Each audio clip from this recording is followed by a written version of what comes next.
Welcome aboard the National Football Show. It's your boy, Big Sills. There is so much going on right now in the NFL. There is so much going on with your Eagle team. There's so many great storylines. Cowboy Week. Hey, don't ever let anybody tell you that Dallas Week doesn't matter. What are you, crazy? Anytime you step on an NFL football field, it matters. If you're keeping fucking score, it matters. It matters.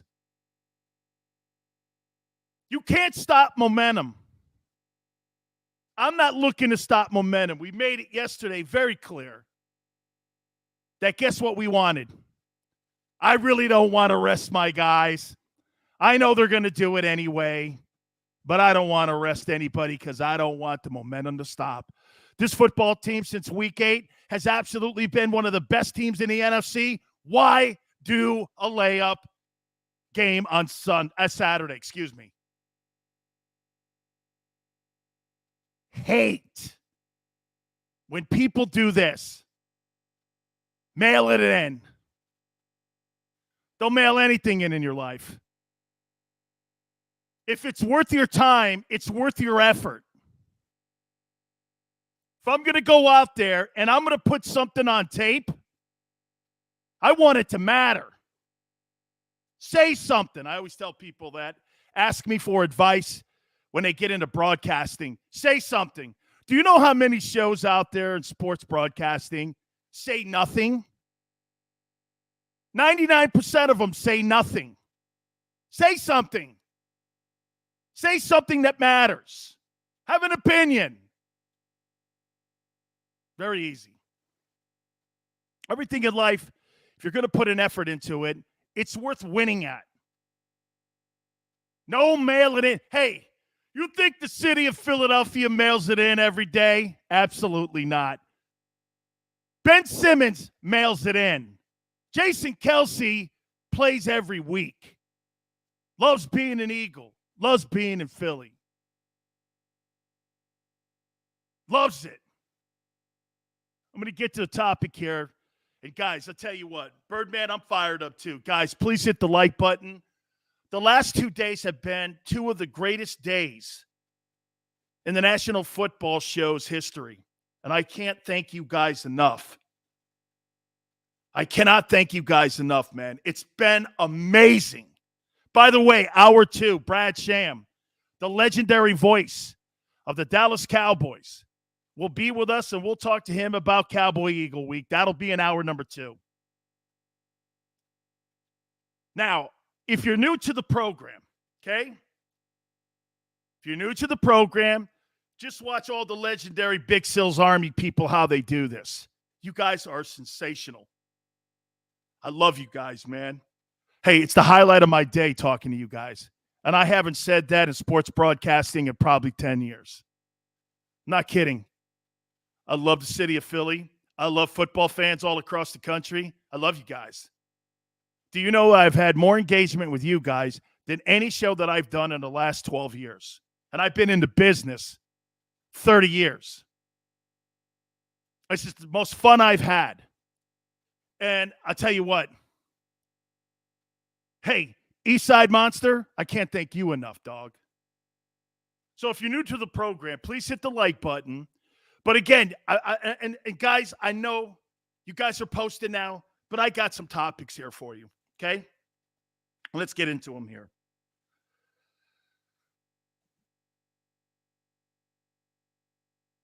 We're all in agreement, right? That Jalen Hurts, are we not all in agreement that Jalen Hurts has earned the opportunity to be the starting quarterback going into 2022 and maybe beyond, right? We've all agreed. I'll tell you what, I asked Chris Sims that question yesterday, and he said, yeah. Looks like he is the future of the team. Let me ask you something here, though. You guys bring this up, and it's mostly, how about this? Chalk it up, Sports Philly. Nick, how about this? East Canada, I love you too, man. Cal, how about this? Dude, that's really nice, man. Okay, wait a minute. I got to act like Xander. Stop that shit. Hey, no, I'm kidding. Hey, gratuitous Big Sills love, you guys get a lot of love back, okay? I'm a ham for it. But guys, hey, man, Philiopolis, man, thank you, man. You guys, please. It's really, it's humbling. It's humbling. It's funny, you know what? I can't tell you what kind of a jackass I've been on the air for those 30-plus years, too. And you guys humble me. I never thought a city would humble me. It's an honor to talk to you. It is. I've talked to some of the biggest cities in the country. This is maybe one of the best cities. Yep. I love Tampa, too, and there's other places in Boston and all those other joints. But I'll tell you something. There's something about you guys. I just mentioned that we all are in agreement that Hurts has done everything we've asked, right? Thank you, Ralph. Am I right when I say that? Jalen has done everything we've asked. Alternate to the Pro Bowl. Got the team to a winning record. They're a postseason team. What more can you ask of the guy? But does Howie Roseman believe that Jalen's the quarterback in 2022? Guys, tell me, do you believe that Howie believes he's the guy? I don't think so. Lawrence, you think so? You think that Howie sold? That Jalen Hurts is the future of the football team?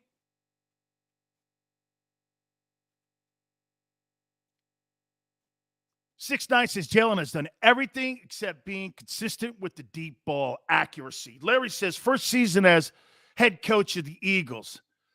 Dick Vermeil, 4 games. Buddy Ryan, okay, 5-10. Ralph, with no competent number 2 or 3 wide receiver, he's done enough for me. Paul says I don't trust Howie. Phil Sims says a quarterback has to do better than 16 touchdowns and 9 picks. Spike, thank you, brother. Hit the like button. You guys are awesome here. Chalk it up, Sports Philly. I'm not sure if Howie sold, but it'd be a gold star on his resume to have drafted him, and he ends up being the guy. That is a great take. You're right. That is a great take right there. That's a great take. Birdman says Howie recognizes the power of a second-rounder rookie contract. Absolutely. You get to build your defense and other components of your football team. T. Lewis, as long as Jalen progresses, Howie can't say anything. But do you believe he sold? You guys have conditioned me all year that you don't trust him. Alonzo says, can we fire Gann and hire Zimmer if he gets fired? Alonzo, in the last 10 games, you've given up 18 or fewer points. They're not going to fire Jonathan Gannon. There's no way. BF says, Sill's great. Eagles, D suspect. Dave says, Phil Sims also should have known better that the Eagles are a running team with a young QB in his first year. David says if Jalen wins one playoff game, Howie is on board. Ticket stamped. Paul says Howie thinks he's playing Madden video games. Guys, you got to think of you cannot put the elephant in the room in a drawer and go, well, you know, Howie's sold already when you know his actions right now because he likes to have the power of being able to say that he built this roster. Don't you think it'd be more of a feather in his hat if he sent Jalen Hurts to Seattle in exchange for Russell Wilson in a trade package? There's a couple of years remaining on Russell Wilson's deal. Let's not forget something here. Jalen Hurts has now become a first-round commodity. You could put a trade package together now with 2 first-round picks and Jalen Hurts and say, hey, how about this? Let's send it down to Houston. I got a Pro Bowl quarterback here. I'll give you a Pro Bowl quarterback, 1 or 2 first-round draft choices for Deshaun or for Russell Wilson. Is Howie Roseman sold on him being the future? Pasquale, good afternoon, brother. BF says Hurts has earned the spot next year, but he hasn't earned it long term. Well, then, BF, then get this. Howie's not sold, in your opinion. Philly says this is such a great opportunity. Cap space, oh my God. How about this? I would say this is the most important draft in offseason in Philadelphia history. There's only one other time that I would say that you guys have had a more important offseason. That's when Reggie decided to leave and go to Green Bay. Is that fair? When Reggie decided to leave Philadelphia and go to Green Bay, that took the heart of the football team with it. And Philadelphia had to recoup, and it took a lot, didn't it? When you lost the greatest defensive player next to Lawrence Taylor in the history of the league, and he goes to Green Bay and wins a Super Bowl, that had to be like a dagger in the back. Dave, this is your biggest offseason because it's a chance to build a dynasty. Philiopolis says Howie doesn't know what he's doing. I don't know, man. You can't go by what he did this year and say that. But pretty successful. Coach is successful. Quarterback successful. Cap space. Draft choices. Come on now. Right? Hey, East Canada for life. White to the Packers broke my heart. That's what I'm saying here, that this offseason here, Camden, this offseason here is as important as anyone that you have ever may have had in your lifetime as an Eagle fan. Sills, are you sold on Hurts for 7 years, 200? No way. No way. I'm not signing anybody for 7 years at that position. Absolutely not. I wouldn't sign Lamar Jackson to that contract because I'm not sure when he's going to get banged up. If he was a 7-step guy and a drop back guy like Patrick Mahomes or Tom Brady, that's a different conversation. But when part of your arsenal is running with the football, in my opinion, guys, you always are a hit away from being on the bench with an injury. Right? Vasily says Jalen Hurts starts next year. Trade back first-round picks to get additional picks in 2023. If Hurts does not improve in the second year, use the first-round picks to trade up and get Bryce Young. By the way, you notice Xander loves that because you know why. That's his boy from Bama. I wonder who he's going for on Monday night. Right? And by the way, that's something that Xander's been crowing, and I don't have a problem with that, actually. Wow, replacing a Bama guy with another Bama guy. Would that be a dagger? And Jalen Hurts is back again. I'm being replaced by another Bama guy? Jesus criminy. I can't get away from these guys. Right? Yeah. Wait, I just got replaced by another Bama guy. Yeah, but Jalen, this guy won the Heisman National Championship, and this guy's already a millionaire before he even signs with a team. That's what's crazy about that, right? Dude, this offseason is the most important offseason I have ever seen. How about this? This has the makings of Jimmy Johnson building the Cowboys. Roll Tide. Sure, okay. Today. No. I love Bryce Young, but not a guarantee he's going to be a stud. I'll tell you what, though, man. He sure looks at with that moxie he had in that Auburn game. Then he turns around and he just poleaxes the Georgia Bulldogs. I mean, come on, man. So you beat Auburn in the Iron Bowl, and then you turn around and win the SEC championship game. Solidifies your Heisman Trophy. And you had to go 93 yards to tie that game up, to get it to overtime, to win it? I don't know, man. That's pretty good stuff. Okay? Nunez says CBS Sports has Hurts ranked 16th. Larry says, we love you, Dan. A friend of Willie Jerome Brown is a friend of ours. Thank you. Okay, go get those battle fatigues. I don't know if I can fit in them anymore. Getting off the airplane in fatigues. William, thank you, brother. Thanks for coming aboard, man. Hey, guys, please hit the like button. Thank you, William, for reminding me of that. Beat Glade, you don't want to pay any quarterback that much. Have to learn from what you learned from golf and Carson Wentz. Dak Prescott overpaid, overrated. We're going to talk a little bit about that too. Okay?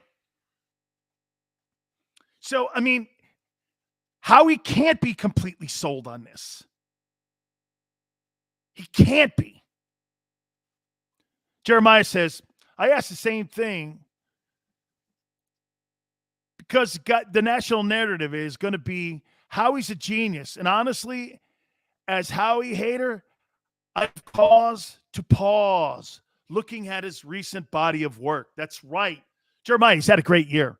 Last year, too, getting Darius Slay. By the way, thank you very much. Eagles had a lot of dude. More time. You will bet in the East. Not close. Okay? Lewis is the one thing that bugs me the most. I want a passing offense. Damn, I want a winning offense. Right? I want a winning offense.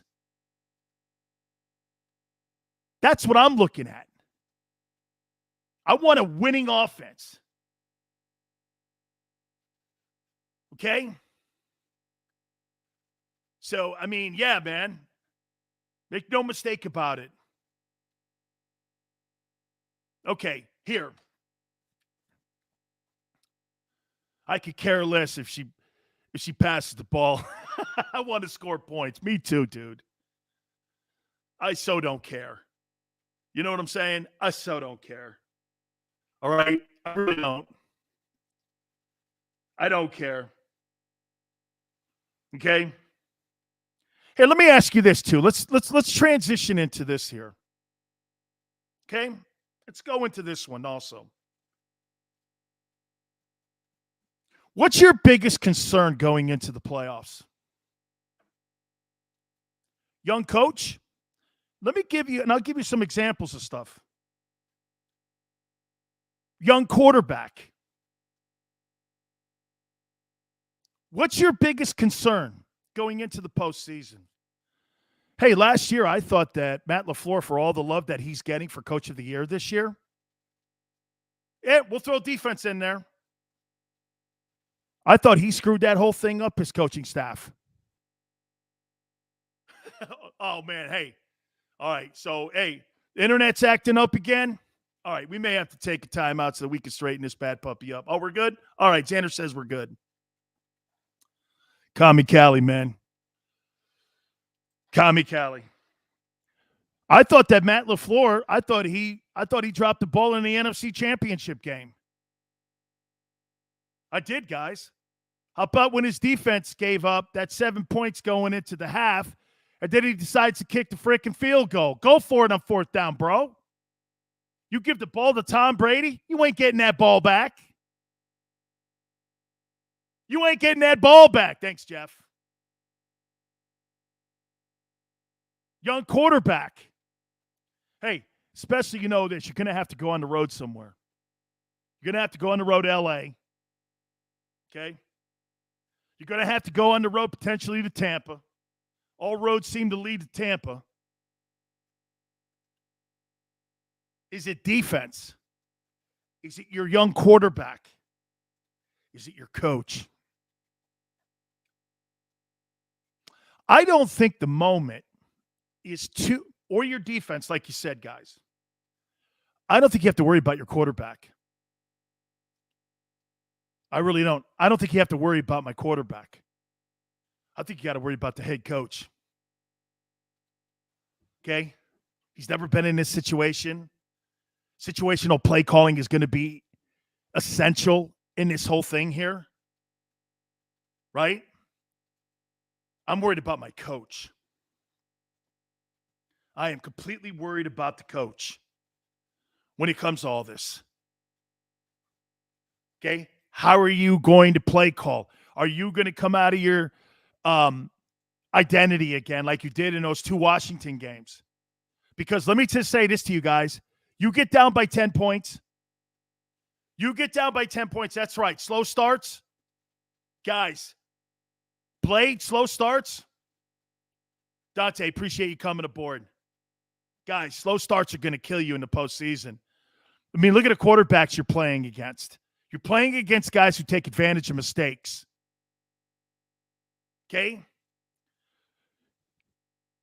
Hey, but Chris, start fast. Philadelphia doesn't have a start fast football team. Here's what I want. Play field position. Do you know the Philadelphia Eagles offense? Do you know what it's comparable to? Do you know how you guys go to a bar on draft night, or you're sitting around at home and you got a bunch of your boys over and your loved ones over and you're waiting to see who the Eagles draft, and all of a sudden you hear this. With the 7th pick, the Eagles draft offensive tackle Will Smith from Nowhere U. And everyone in the room hates the pick because it's not a sexy pick. The Eagles have an unsexy offense. Okay? And remember something, what the owner of the Eagles is. This guy is a television producer. He's a movie producer. He likes to put a good show on like Jerry does. That's why they kind of don't hate the approach. They kind of don't like the approach. Okay? To me, hey, if I have a 3 and out, that's all right. As long as you're getting the ball on your 20 all the time. Punting is also part of the game. Okay? Patience and poise are going to be so essential for the Eagles in the opening round of the playoffs. By the way, I think you guys are going to win the opening round. I don't care if it's the Bucs, the Rams. I don't care who it is. I'm hoping it's the Rams. But it looks like it's going to be the Bucs. Hey, man, I think the Bucs got a lot of issues. I don't think they're the same running attack as they were a year ago. I think their offensive line is still playing well. They're going to have to rely on really running the ball. I think the wide receiving core is banged up. And the Buccaneers, if the Buccaneers can run over the New Orleans Saints defensive front 7, you can run over the Bucs. Winning is more entertaining than anything. Yeah, but that's to a Philadelphia Eagle fan. You're so right, Philly. But that's not what sells tickets to the average. See, guys, I'm going to give you a little secret here. You know who you guys are right now, who we're talking to? Guys, in our business, you're known as P1s. You know what that means? Then again, Philadelphia, the entire city is a bunch of P1s. And you know what that means? That means you guys are hardcore and you guys are loyal to the soil. Okay? Loyal to the soil. You just want to win. But the average fan who's a fringe fan, those P2s and 3s who are kind of like casual observers, they see a team run the ball and punt. It's boring to them. They don't understand the strategy of the game. Samuel, of course you guys are, man. That's what you guys are, man. But guess what? When you're a football team that runs the rock the way you do, dude, man, you wear teams out like you did in 2017. Cowboy fans, that's totally what they are. Man, they're so overhyped this year. They really are. Man, I'd love to have those guys in the opening playoff round. Oh, and by the way, this weekend, man, I hate the fact that this game to organizations don't matter. To the fans, it's a disgrace. I'm not laying up anything, man. Think about that for a second, right? Okay? You got Cowboy Week in your organization, and even the Cowboy organization. They're talking to sitting guys. Man, that's the biggest disgrace of all time. Fans should get a refund on their money. Philiopolis says, sit the starters, get ready for the playoff war. So you want to play it like a playoff game. Let's talk a little bit about that. Don't forget in hour 2, Brad Sham, voice of the Cowboys, will be with us. I want to get his thoughts on Dak Prescott's season so far. I want to get your thoughts too, man, okay, on what you think Dak, $75 million they paid that dude. And I got a guy in the second round that's making $1.5 million. And I think he's kind of played right along with Dak Prescott, Jalen Hurts. We'll do that. Please hit the like button. Keep it right here on the National Football Show. Go for the midnight dares. Go for the game. Go for the hits. Go for the fans. Go for the win. Go to Ocean Casino Resort. Book your trip at theoceanac.com.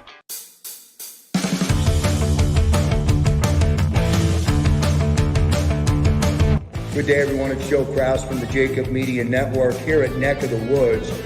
So excited to introduce Krause's Coat Check, a cold IPA. It's just an incredible thing. I'm in my 18th year of Krause's Coats, and with Brian's help and Frank coming together here at Neck of the Woods, Krause's Coat Check, a cold IPA, was born on this day. We'll celebrate it on January 11th, and everyone is invited to enjoy or to meet and experience the entire JAKIB Media team, and also experience Krause's Coat Check, a cold IPA. Gentlemen, a toast, I think, to you for producing Krause's Coat Check here at Neck of the Woods. Cheers. Cheers.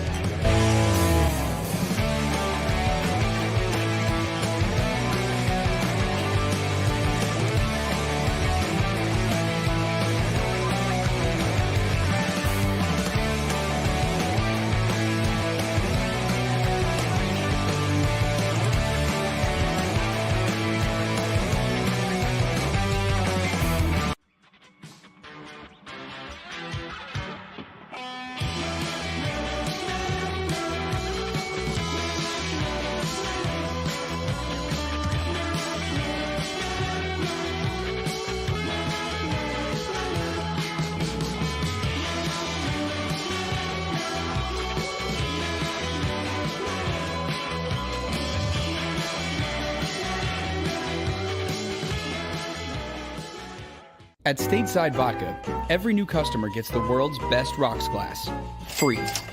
What's that? A rocks glass? You're telling me that bottle is cut in half? You could say that.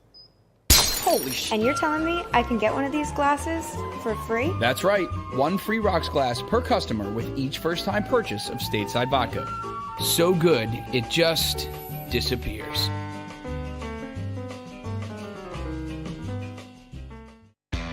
Go for the midnight dares. Go for the game.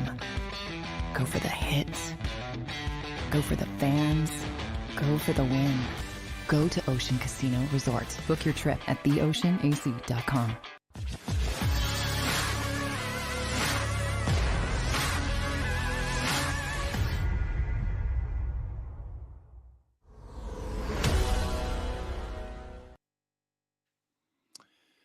Welcome back. National Football Show, your boy, Baby Sills.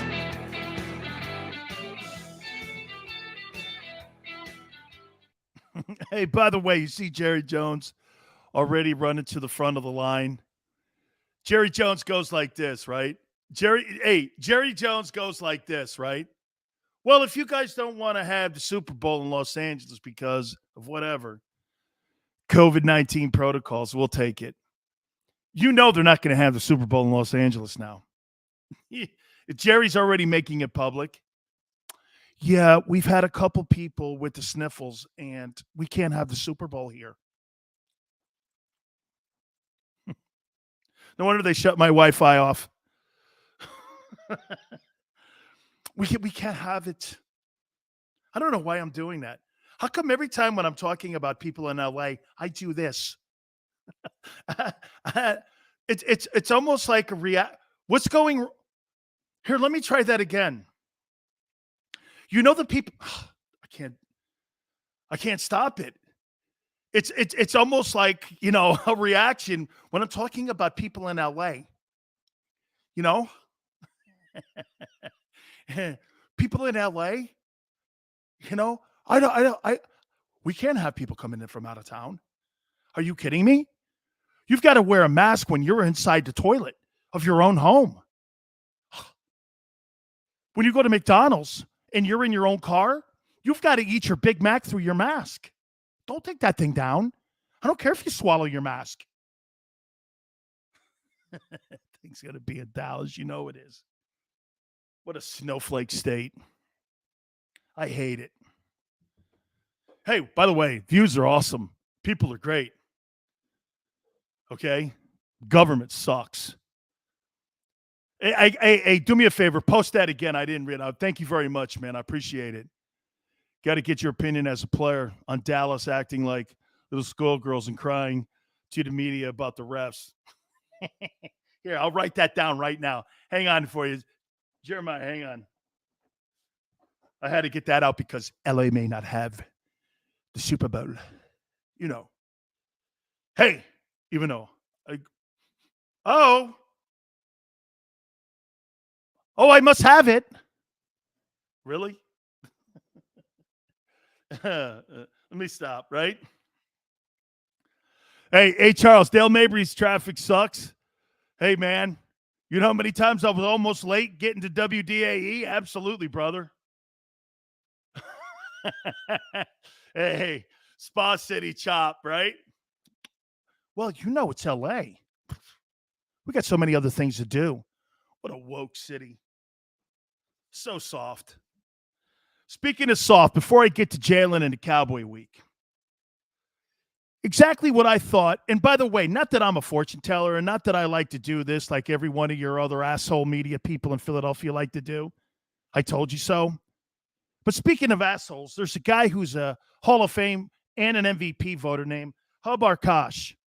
He's based in Chicago. And you know what? Here's a person that should have his MVP vote stricken from the ability to be able to vote for a player.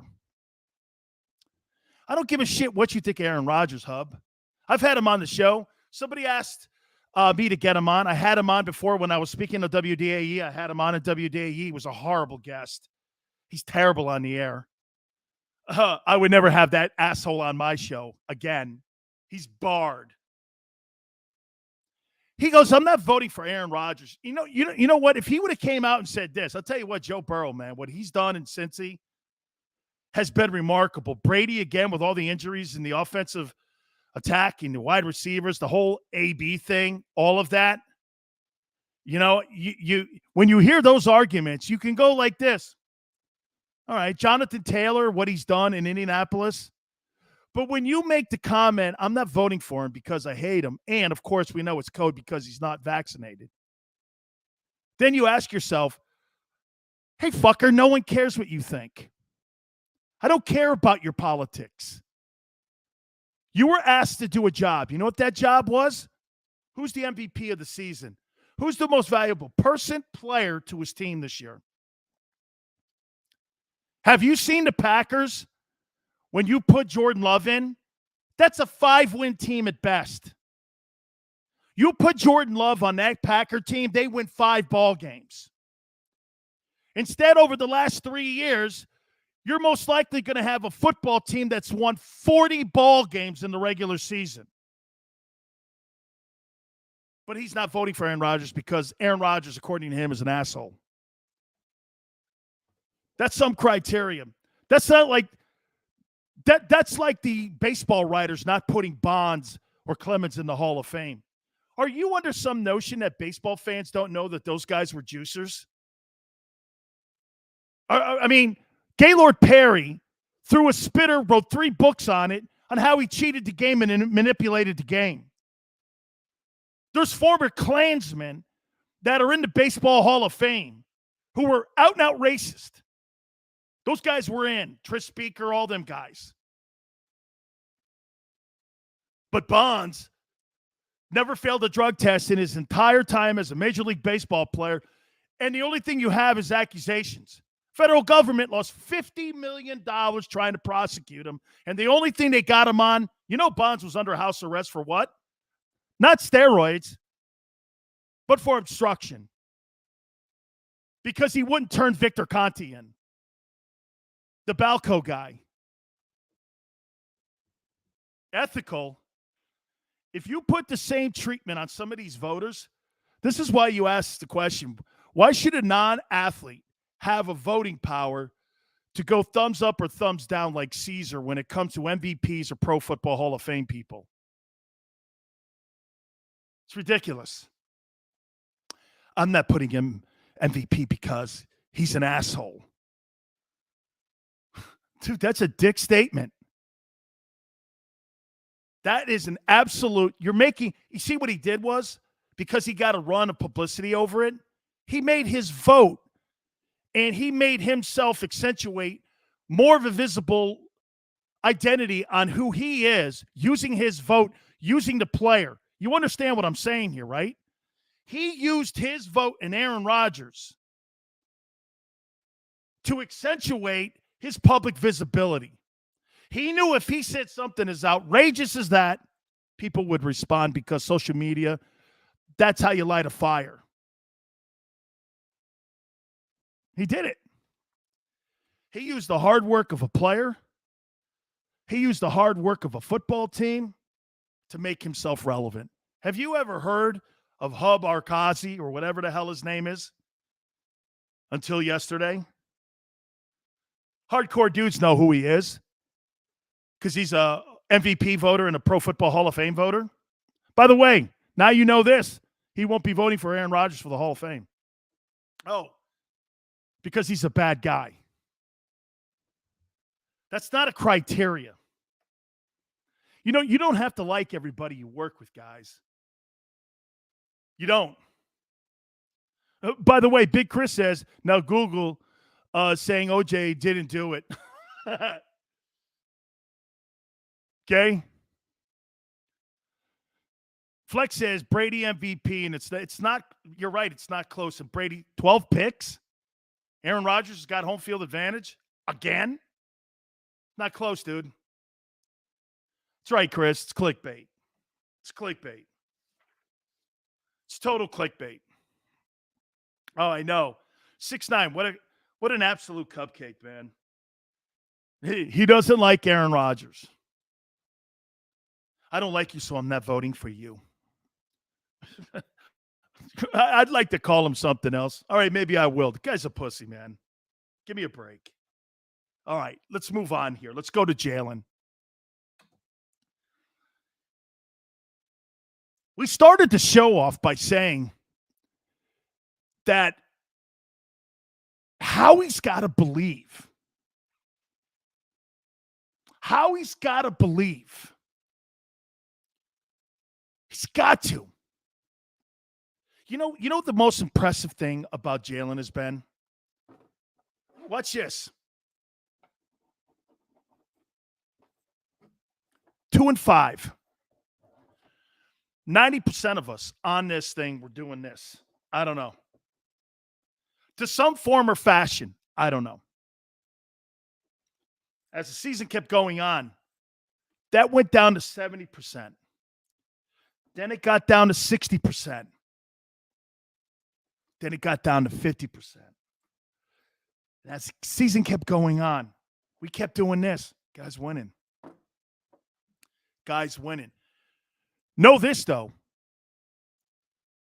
Jalen is in the same boat as Dak, except the money. Follow me here. Look at how Dak has wobbled this year without a running attack.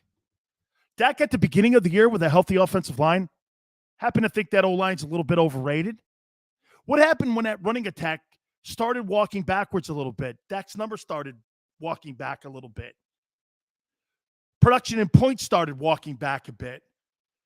The Cowboys had to rely, believe it or not, on that defense a little bit when it came to takeaways, right? And when they weren't getting the takeaways, they were getting killed by teams like Denver. You see what Arizona did to them, too. When you weren't getting the takeaways, all of a sudden, what happened? Not a real big running attack. Dak needs the same kind of components around him. Now, is Dak Prescott a little bit more accurate? Yes. But then again, he's got CeeDee Lamb and he's got Amari Cooper. Okay? Those two wide receivers make a massive difference. Look at what Jalen's throwing to. A very good tight end. By the way, I'm not going to call Dallas Goedert a superstar tight end yet. I'm not doing that. I think he's a very good tight end. That dude drops a little bit too many passes for me to call him great. Let's do this. He's very good with great potential and a high ceiling. Am I right when I say that? Right? Big fish, little boat. Jalen is way more dangerous than Dak. I never thought of it like that. Okay, think about that, okay?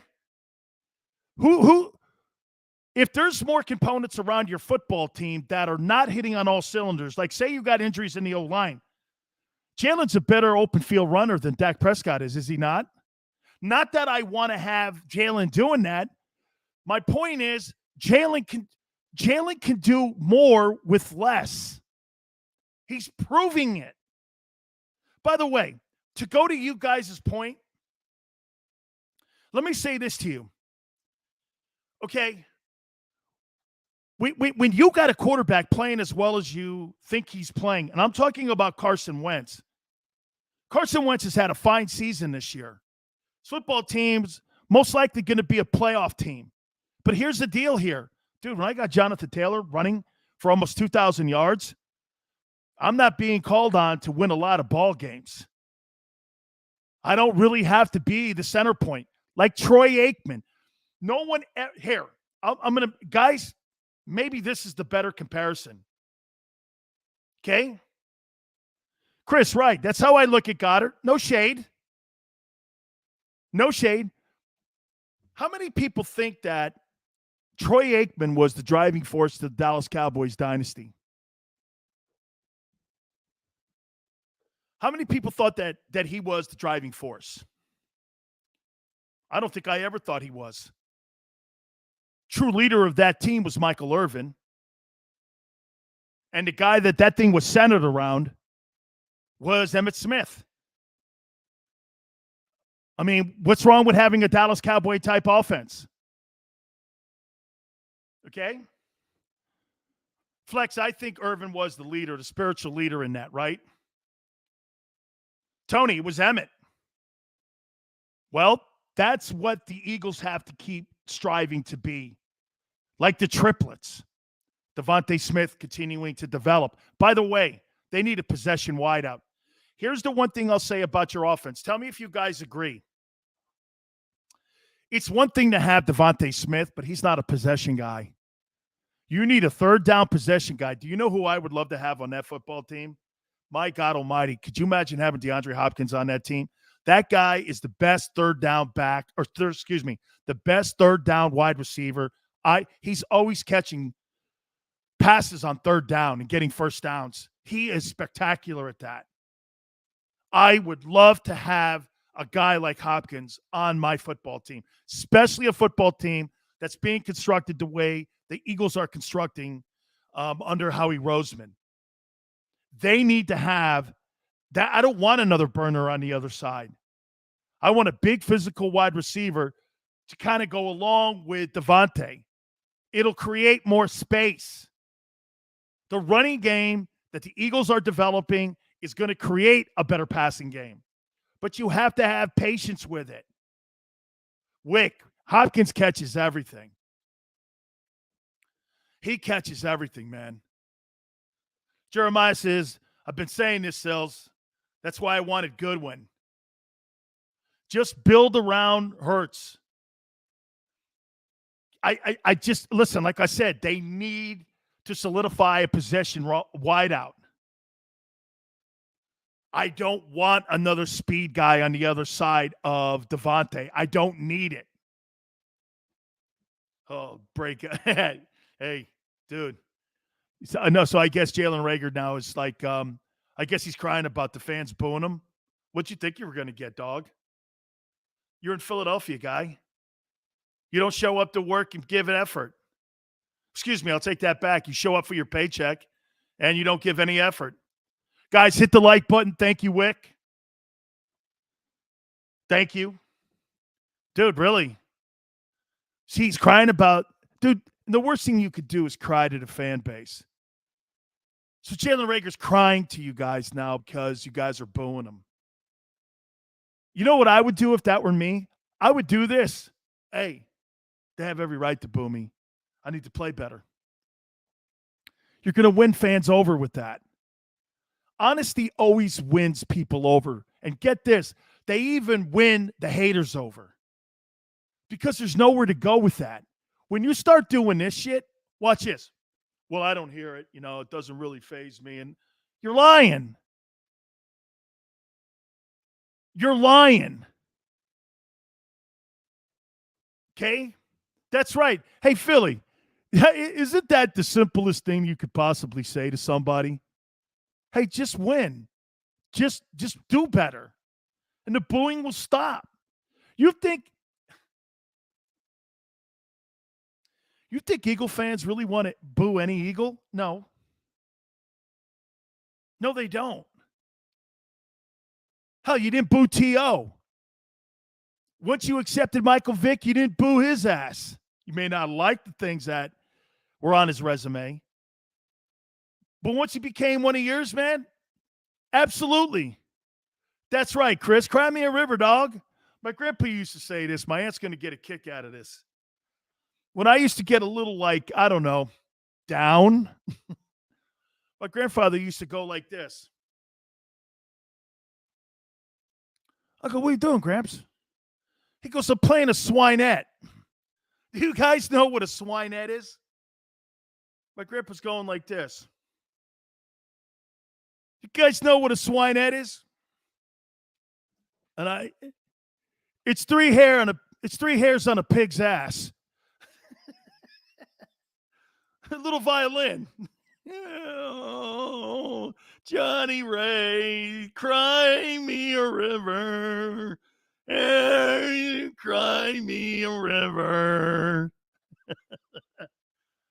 Three hairs on a pig's ass. My grandfather goes like this, the world's smallest violin. Eric, right?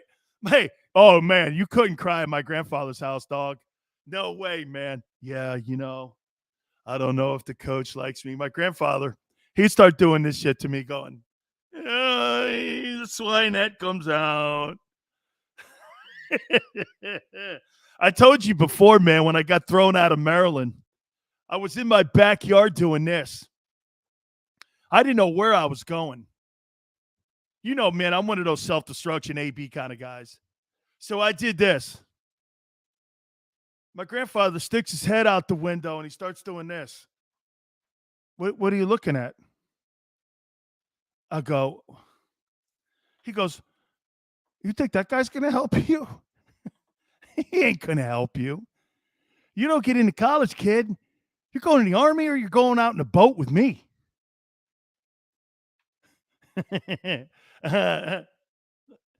You think that guy's helping you? He ain't helping you. Hell, the swinette. Three hairs on a pig's ass. Hey, let me take a time out, man. I'll talk Dallas, too.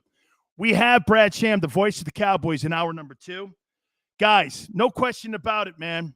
I'm concerned about Sirianni going into the playoffs. I'll tell you why. We'll do it. Please hit that like button. You keep it right here on the National Football Show. This is Joe Krause of Krause's Coats, inviting you to donate a slightly worn coat or jacket and help veterans stay warm this winter. Go to Krause's Coats on Facebook to help those who've served. Have a happy holiday.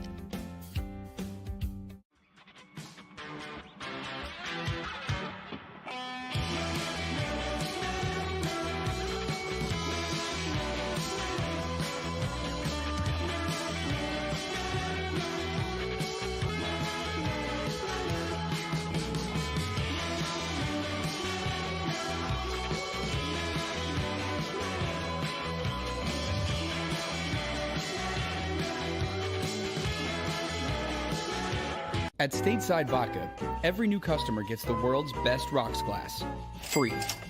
What's that? A rocks glass? You're telling me that bottle is cut in half? You could say that. Holy shit. And you're telling me I can get one of these glasses for free? That's right. One free rocks glass per customer with each first-time purchase of Stateside Vodka. So good, it just disappears.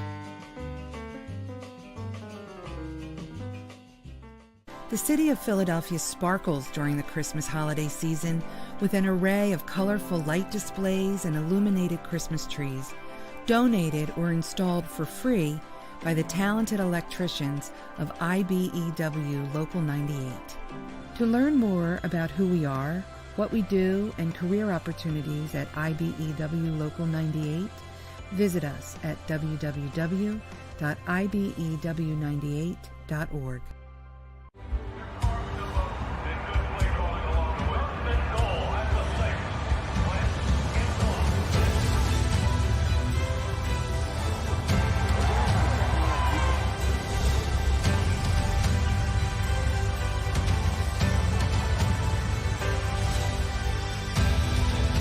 Field of life, First Trust Bank is there for you. Champions on three. 1, 2, 3. Because Philadelphia dreams deserve a Philadelphia bank. As a hardworking American, you've never experienced how tough life can be until now. A catastrophic injury while working on the job. A personal injury from someone else's negligence. Turned away by other law firms in the region who didn't bother to learn your story. It's time to meet the Fritz & Bianculli Law Firm and managing partner Brian Fritz. Badly injured? Call the Fritz & Bianculli Law Firm. Find out why they say, we got this. Go for the midnight dares. Go for the game. Go for the hits. Go for the fans. Go for the win. Go to Ocean Casino Resort. Book your trip at theoceanac.com.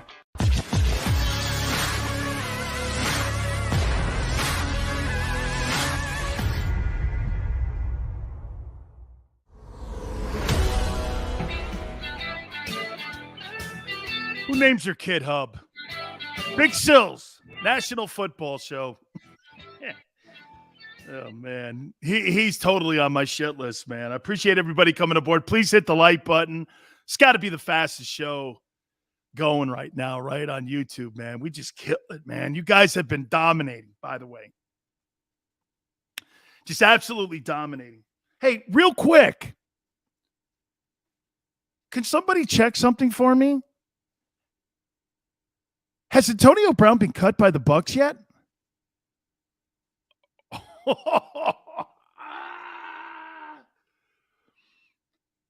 Well, from what I understand, like at 4:52 Eastern time, the Buccaneers have not cut Antonio Brown yet. Can I tell you why? I'd sign him in a second. If I were the Rams, after Woods goes out, hey.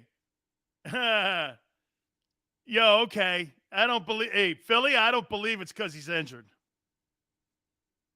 Okay, Tony, did TB12 step in? Do you think he walked into Jason Light, general manager, in Bruce Arians' office and said, so you want that guy to go up to Green Bay and give all our audibles out, or go to Los Angeles and give all of our audibles out, or go to any team in the NFC that we may have to face, like the Cowboys? I think Jerry Jones would sign him in a minute.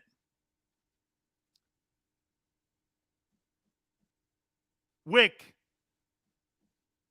do you bring that mess to Philly?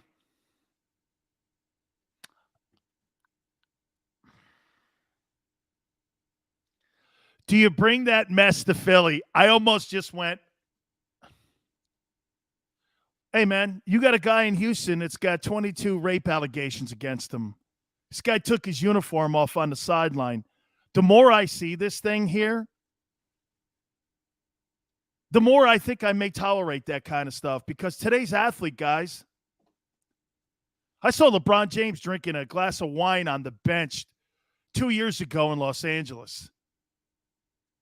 I saw Tom Brady make a scene on the sidelines. I saw Tom Brady tell a coach from New Orleans to go fuck himself right there in the middle of a game on national television. Hey. No, Wick. Wait a minute now. Wait a minute. Okay? Wait a second here. Philly. For the playoffs only? Put AB on your team? Tell you what, he frightened the hell out of every. How about this? If you put Antonio Brown on the Philadelphia Eagles football team going into the Dallas game, Right? I'll tell you what. Would you put it past Jerry Jones not to sign that guy? Hey, guys, do you think Jerry Jones would sign Antonio Brown?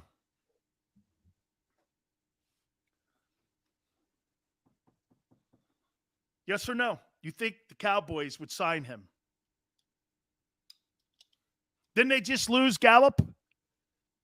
Didn't the Cowboys just lose one of their wideouts to an injury? Wow. Larry the Hawk. Antonio Brown or Jalen Reagor, who do you want on your team?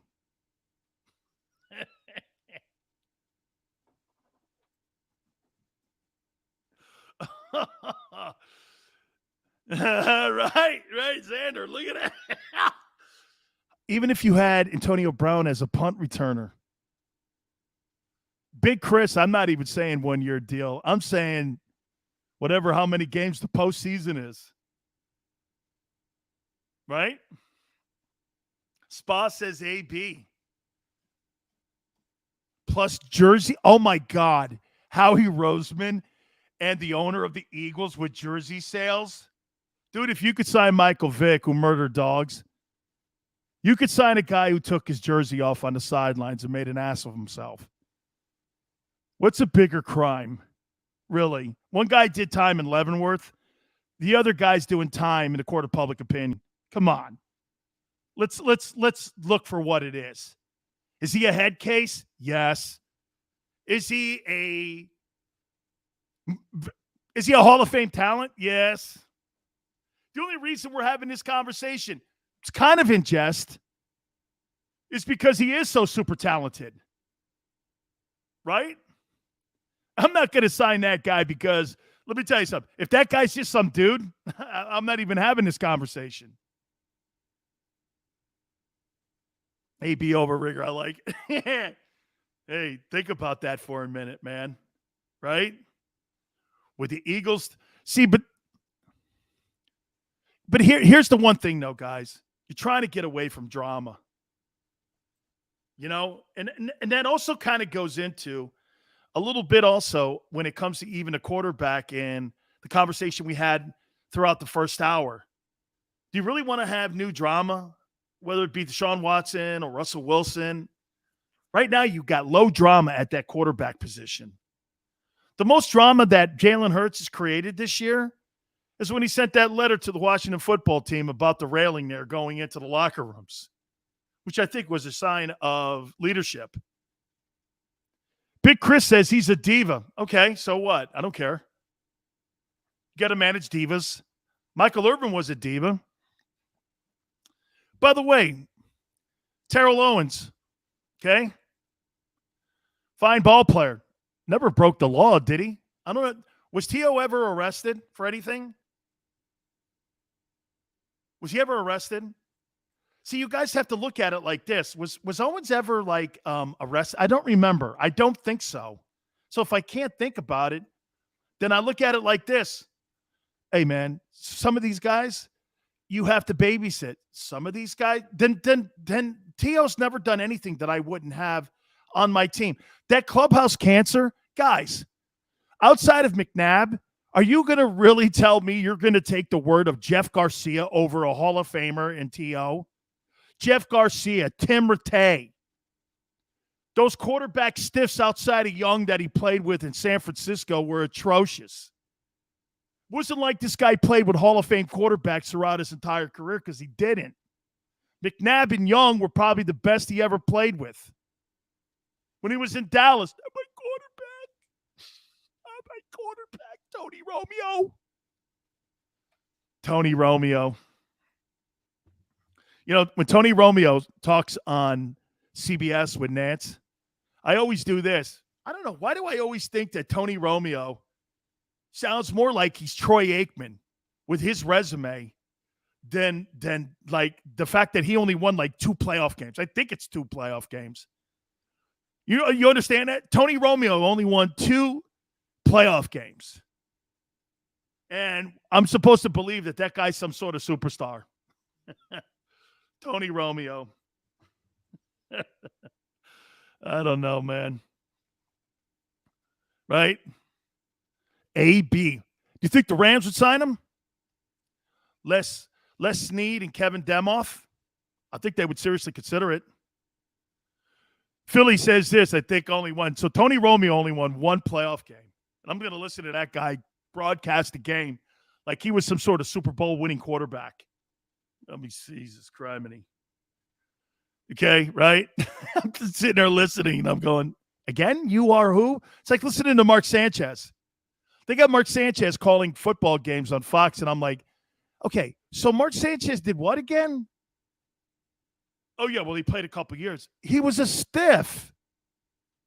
I mean, that's right. He got to a couple AFC championship games with a great running attack in New York with the Jets and Sexy Rexy.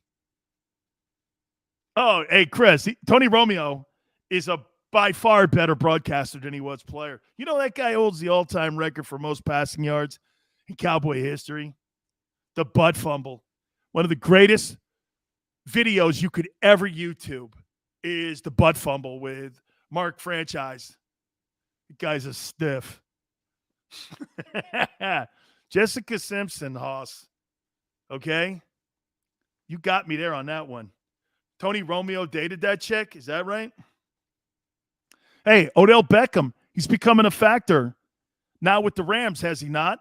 All right, let me take a timeout. We got to start hour 2 up. Brad Sham, voice of the Cowboys, will be with us. I don't know why there's not a lot of love with this Cowboy Eagle week. What does Belichick say? No days off. Hit the like button. Keep it here. Hour 2 coming up right here on the National Football Show. Go for the midnight dares. Go for the game. Go for the hits. Go for the fans. Go for the win. Go to Ocean Casino Resort. Book your trip at theoceanac.com.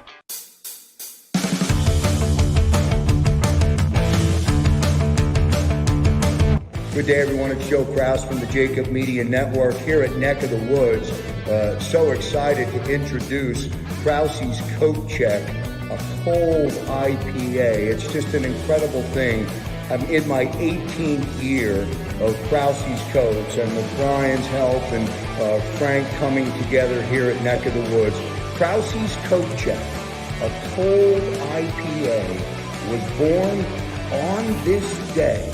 We'll celebrate it on January 11th, and everyone is invited to enjoy or to meet and experience the entire JAKIB Media team, and also experience Krause's Coat Check, a cold IPA. Gentlemen, a toast, I think, to you for producing Krause's Coat Check here at Neck of the Woods. Cheers. Cheers.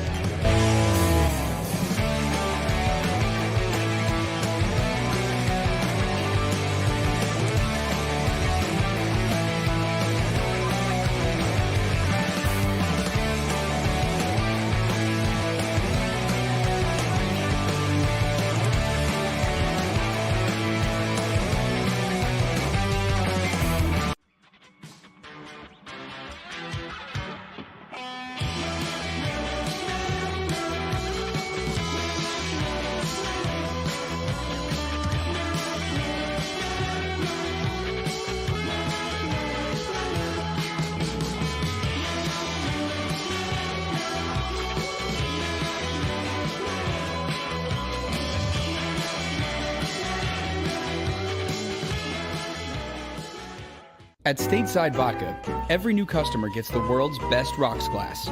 Free. What's that? A rocks glass? You're telling me that bottle is cut in half? You could say that. Holy shit. And you're telling me I can get one of these glasses for free? That's right. One free rocks glass per customer with each first-time purchase of Stateside Vodka. So good, it just disappears.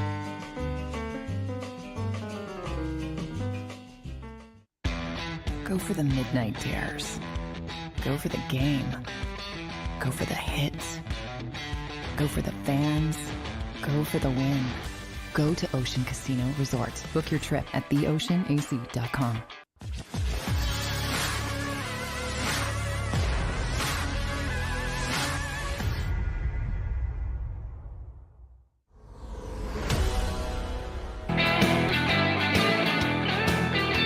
Welcome back. National Football Show, your boy Big Sills.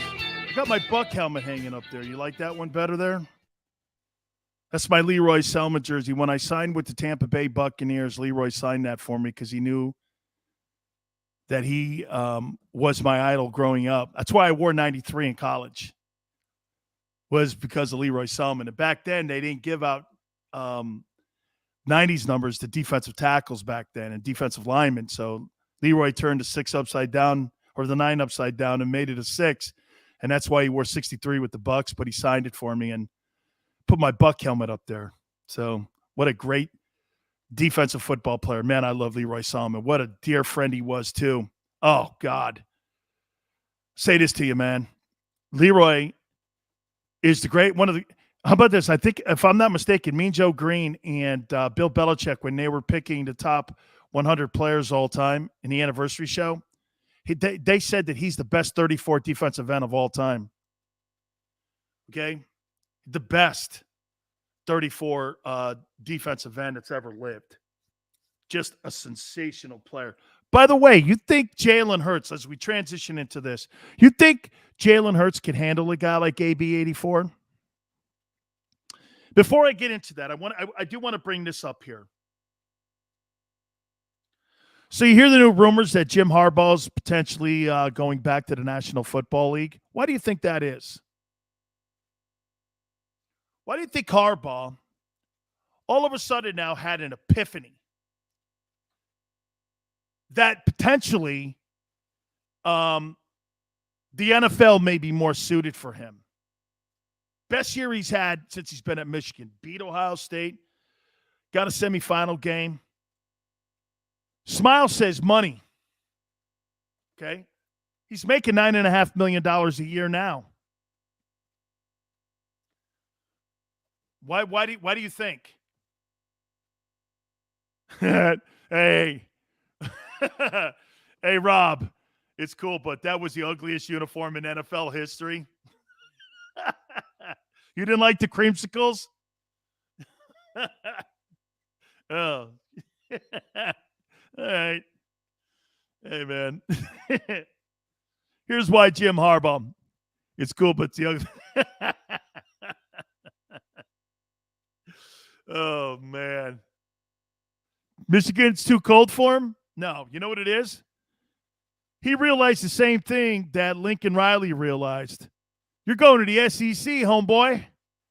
When you got to play those big boys down there in the Southeastern Conference, you're going to get drugged like you're looking for a body in a lake. If you play in the Pac-12 or if you play in the Big Ten and you got to play against an SEC power like Georgia or Alabama or anybody at the – doesn't matter if it – hey, by the way, you ever notice how everybody looks at the bowl count and always goes, hey, look, man, the SEC didn't have a very good bowl count. Yeah, because you're playing 6-6 SEC teams and your top team is 10-2. It's never a fair matchup. It's a 6-6 SEC team versus an 11-2 Pac-12 team or Big 12 team. Give me a break, man. They have to play the lower end of the SEC just to be competitive with your upper end. But anybody who sits atop the SEC is going to kill you. Harbaugh, after getting his ass kicked by Georgia, went like this. I'm never in a million years going to win a national championship at Michigan. This is not happening. I am never going to win a national title. Lincoln Riley knew it too at Oklahoma. He went like this. I'm not going to the SEC. I'll never get to the Southeastern Conference championship game. Oklahoma is going to be roadkill. He got out before the house got lit on fire. He ran to a better job, I guess. He ran to an easier job. Brian Kelly, why do you leave? Who leaves Notre Dame? What coach in his right mind? Do we not agree Notre Dame head coach and Dallas Cowboy head coach, according to the media, are the most high-profile football jobs in this country, right? Cowboys and Notre Dame. I would think those are two of the most undesirable jobs, too. You got to deal with Jerry. Then, on the other hand, You're never going to win a national title at Notre Dame because of the academic requirements. Easy, Xander. Easy. They don't want anything to do with the Southeastern Conference. It's the Premier League of college football. And now you see Caleb Williams and everybody what they're doing. Who's going to pay me more? Who's going to give me more money? Team in the SEC? Damn right. You're damn right. So Harbaugh's going like this. Do I take the Raider gig, have complete control of the organization, fire Mike Mayock? By the way, Trent Baalke's the GM down in Jacksonville. He and Baalke never got along, so he'd have to be 86th out of that Jaguar job. But do I think there's some true credence to the position that Jim Harbaugh may get back into the NFL? I do. Because he realized he is not going to get any better than what he did this year at Michigan. He'll never win. In his time in Ann Arbor, he's never been able to attract a big-time quarterback to Michigan. He's not a very good recruiter at the position. Come on, man. Don't let them tell you this. He'd be a great pick for the NFL. This guy's almost won 700% of his games as a win percentage in the NFL. He would be. He would be. Michigan is as good as it will get was this year. You know, finally on this, because I don't want to bore anybody to death with it, but remember something. Michigan's not some national power. It's not like they win national championships. I think they have one, and it's shared over the last 70 years. It's not like that team wins national titles. They don't. Michigan will never be what Ohio State is. Schembechler made it as close as it could get. And you know, in his 27 years or 28 years there, I think he finished second once. Come on, man. All right. Let me throw this at you here.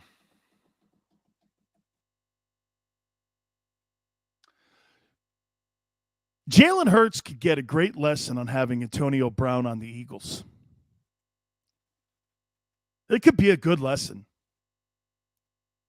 Hey, man, you got to learn how to deal with all types of personalities when you're a quarterback.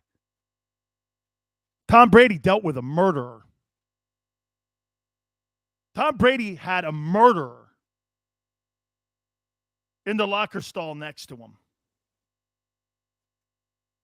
Had Antonio Brown stay at his house. Had a guy who was accused of sexual assault and Corey Dillon. Brady dealt with all those guys. Yeah, it's not just Julian Edelman, Wes Welker, and Amendola. Dealt with all the crazy people around him. Right, Lawrence? Aaron Hernandez. Belichick and Brady used to keep an eye on Aaron Hernandez because they knew they had to every day. There's text messages to prove it from Belichick. Sorry, Brown. Thank you, Joey. By the way, please hit the like button. Guys, if you're new to the program, again, I appreciate everybody coming in here, man. James, stop it. It's Aaron Rodgers, hand down. Hey, also, Brad Sham, bottom of the hour, the legendary voice of the Cowboys. Get his thoughts, Cowboys and Eagles. Why does this not feel like normal Eagles-Cowboy week? Oh, I know why. Because the media and the organizations are downplaying the game. Is that why? God, I hate that. I hate letting off the gas pedal. Philly says because no one is playing. So you should just lose? Philly, so they should just lose. The Eagles should just lose the game? Just put all the backups in and not care? How would that go over in your city? Oh, let's just put the third-team guys in. Well, wait a minute. You're still paying $350 to go to a game at the Lincoln Financial, aren't you? You're not getting a day off. But that's okay for you? If I was a player like Jason Kelce on that team, I'd be like this. Hey, man, you'd pay $350 to go to a game. Okay? Okay, then the fans should get a payoff, right? You guys half-price tickets then, right?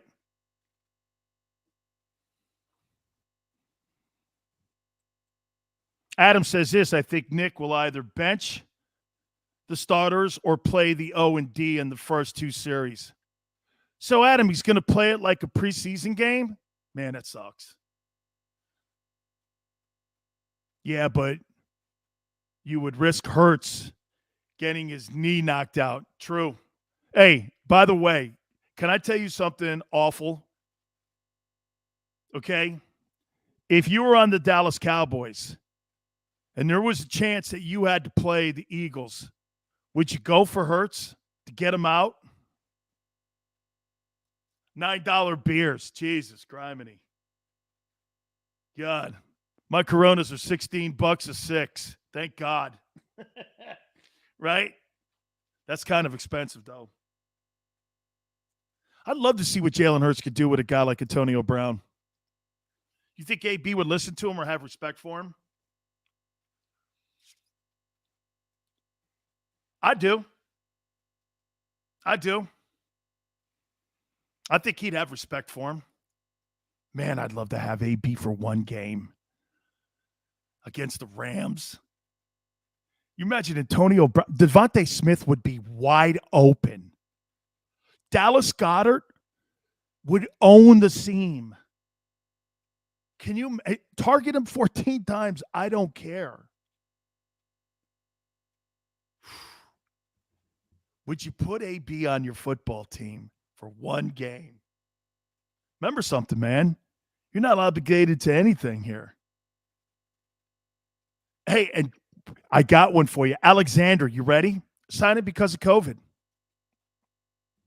Well, we don't have enough players, you know. We got guys on the COVID list. Come up with any lie you can. Just so everybody can feel good about themselves. You signed that guy and he... Hey, and by the way, I saw the same thing you all did, and I thought it was egregious too on the sidelines. But then after I really had, you know, some common sense come into my world and think about some of the things that I've seen in football, he didn't break any laws. He didn't do anything that was hurtful to anybody else but himself. He acted up because this is who he is, right? Hey, Xander's starting a hashtag. We should start this hashtag. I'm with AB. Hey, and tag Hurts with it. Hey, Jalen, go to Howie Roseman. And everybody in the Philadelphia organization, go up to Howie's office, sign Antonio Brown if they cut him. Hey, and by the way, really funny, the Bucs haven't cut him. You're talking this into existence. Wait a minute. You mean I'm like Angelo, right? That's Angelo's show every day, Monday through Friday. Talking shit into reality, right? If you say it enough. Hashtag. NFC East Beast. Hashtag AB normal. Hey, how about this? Hashtag AB an Eagle. One game. Hey, oh my God, smile. That's a great. Hey guys, if you were the Philadelphia 76ers, would you sign Dennis Rodman? You know, Rodman is the greatest non-7-foot rebounding freak in the history of the NBA, right? Only him and Russell are like under 7 feet and exceptional. Thank you, Larry. Would you guys sign? Would the Sixers sign? Would Daryl Morey sign? Would he sign Dennis Rodman if he was available, if somebody cut him after what he did? Remember that scene and how he acted on the bench there in San Antonio? Would you sign him after that? Guy gets 18 boards a night, man. Me too, Paul. I'd love the worm, dog. Yeah, Jordan was instrumental because Jordan knew you have a guy like that on your team, you're going to win titles. Dude is the greatest. How about this? He was Draymond Green before Draymond Green. And if you're asking me who I would take, I'll take Dennis Rodman over Draymond Green any day. Dennis Rodman is a 3-time Defensive Player of the Year in the NBA. 3-time Defensive Player. As many rebounding titles, I think, as Wilt. But he wore a dress. He was a freak show. This is the beauty of a head coach like Phil Jackson. Phil Jackson's one of these guys, folks. Watch this. He's got all the plates. He's spinning them. Personally, I think Dennis Rodman was the lesser of the cancer on the team. I actually think the true cancer on that team was Scottie Pippen and his bitch ways. But here's Phil. That's a sign of a good coach, right? You imagine how good this would be a learning lesson if you put Antonio Brown on the Eagles for Nick Sirianni on being able to – you shouldn't 86 those guys out of your locker room. Jimmy Johnson had guys like that all the time on his football team. Okay? It's our time, Philly. What's up there, man? I appreciate it. Thank you so much, man. I loved you too, man. He also slept with Carmen Electra. Jeremiah Scotty is a legend. Jordan ain't winning those titles without him. Carmen Electra. Seen her in person. More of a smoke show in person. Trust me when I tell you. A.B. Smith and Goddard. Hey, Xander, put that hashtag up again. So Jalen Hurts will go into the game against the Buccaneers with Antonio Brown knowing their audibles, knowing their offensive game plan, knowing their playbook, knowing their defensive scheme, knowing their habits. This is sounding better. Hey, I know this is almost unrealistic, but wait a minute. Yeah, think about if you signed it. So if the Buccaneers right now, in my opinion, are afraid to cut him because they don't know who they're going to match up against. He's still on the roster. He's no longer on the football team. Well, that ain't true, Bruce. That ain't true. AB is still part of the Buccaneer active roster. And you don't think Jason Light, Tom Brady, and Bruce Arians are doing this? Even if you were the Rams, wouldn't you sign the guy just to get the intel from the guy? Am I playing him? If I'm signing him, I'm playing him. W2 says it's not going to happen. Then why haven't the Bucs cut him? Oh, it's over, contract. Give me a break. When the NFL doesn't want you on the team, bro, they'll come up with any excuse to get your ass. They could, you know what they could get him off with? They don't have to worry about injury. They could do this, conduct detrimental to the team. It's written in all of our contracts. It voids everything with no pay. But what happens when you do that? When you fire a guy with conduct detrimental, he can sign with anybody. Buccaneers are concerned about this. He acted up at actually a time that kind of is beneficial to him. Okay, cut me. Let's see if the Rams or the Cowboys or the Packers will sign me. You think they want one? Wait a minute. So Aaron Rodgers, who's a freak show himself, goes to management with the Packers and says, you imagine this guy on the other side of Adams? I don't even want to think about that, man. Packers ain't losing the game then. So you have, oh my God, Adams and AB on the same offensive huddle? How about this? Let me bring him into Dallas. Dallas signed Greg Hardy. Do you remember that? Dallas signed Greg Hardy. There were people protesting outside of the facility.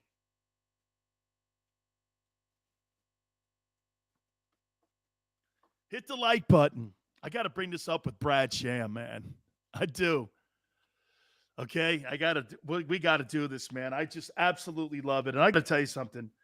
The expectations in Dallas, my friends, Dak Prescott would have had to thrown for 7,000 yards this year, 50 touchdowns, rushed for 1,500 yards, and the Cowboys had to be 17-0 to live up to the expectations. So what I'm saying here is the realistic expectations in Dallas are unrealistic. Let's bring in our friend, the legendary voice of the Dallas Cowboys. He is my friend, Brad Sham. He joins us here on the National Football Show. Brad, am I right when I say Dak had to throw for 7,000 yards this year, 1,500 yards rushing, 17-0 for everyone to say, oh, he lived up to the contract. Give me your sense of how only if they won every game by 3 touchdowns. Give me your sense of this season for the Cowboys and how you've seen and how this thing has played out for them this year. It's been a season of, excuse me, Dan, where they have exceeded most reasonable expectations going into the year. And the problem that they made for themselves was that they performed offensively so well in the first part of the year that they created those unrealistic expectations on the part of the fan base. Now, what fans don't care about is that you guys who play defense, you watch tape. And when the first half of the year goes, you've now got 8 games worth of tape. Someone's going to do some stuff. And so now it's incumbent on the offensive staff to be able to counter what that counter is. It's a chess game. And some days they didn't do it very well. Some days they did it just fine. And then the defense came on. Nobody expected Micah Parsons to be the revelation that he's been, although I would like to be on record, and I am here, as saying before the draft that was the guy I thought they should take. But he's been a revelation. Nobody could have imagined certainly the statistics that he's put up, which are only statistics, but he impacts the game. And when they got DeMarcus Lawrence back, broke his foot after the first game, and then he was out for most of the year. And it was like getting a whole new player that they hadn't had. And the same thing with Neville Gallimore, who's really a good player, defensive tackle, kind of dynamic. Not Aaron Donald, not Randy White, but a guy who makes a difference. Well, and he got hurt in the excuse me, the second preseason game. They didn't have him until the time they got Lawrence back. And then Gregory has advanced as you would have hoped, and he's a dynamic player. So now all of a sudden the defense is legitimate, but the offense is what sells tickets, and what everybody doesn't matter if you win, you have to win pretty. And so they'll I guarantee you there will be angst, gnashing of teeth, and hand wringing right up until they go into that playoff game against probably either the Cardinals or the Rams, and then we'll see. Do you buy into the national narrative that Dak struggled this year? I almost never buy into any national narrative because national media have the job of getting readers, listeners, and viewers. They don't have the job of being right, of being accurate, of following a football team and knowing what's going on. So it's an easy oversimplification to say that he struggled at times. Let's not forget the injury that he had last year. Then he had a muscular injury in his throwing arm in training camp. Oh, that's it. He's done. He won't be. Oh well, wait a minute. Maybe I guess he's not done. And then on the last play of the game in New England, excuse me while I look at my calendar, on the 17th of October, he pulled a calf muscle. And there's no question that some of that, so he missed, they had a bye, and then he missed a game, which they won. And then in the next 4 games, 3 of them were struggles offensively. And so that national narrative that you're talking about is, well, there's something wrong with his leg. And there's just no medical evidence that there has been anything wrong with his leg. I can't speak to you about what his real confidence in his calf is or was, although now I don't think there's any question about it now. He's been running a little bit more, but I mean, he certainly had some games where he struggled. On balance, I think you'd have to say the guy had a pretty good year, and I think that he's a guy they're very confident having at the helm as they go into the playoffs. Do you agree, Brad, that the money and the Cowboy star gets in the way of the evaluating of him? 100%. The money gets in the way of evaluating every player anywhere, and the Cowboy star gets in the way of evaluating every player here. Yeah, of course. Sure, he's got to live up to a different standard. That's okay. He's signed up for that. He understands what it is.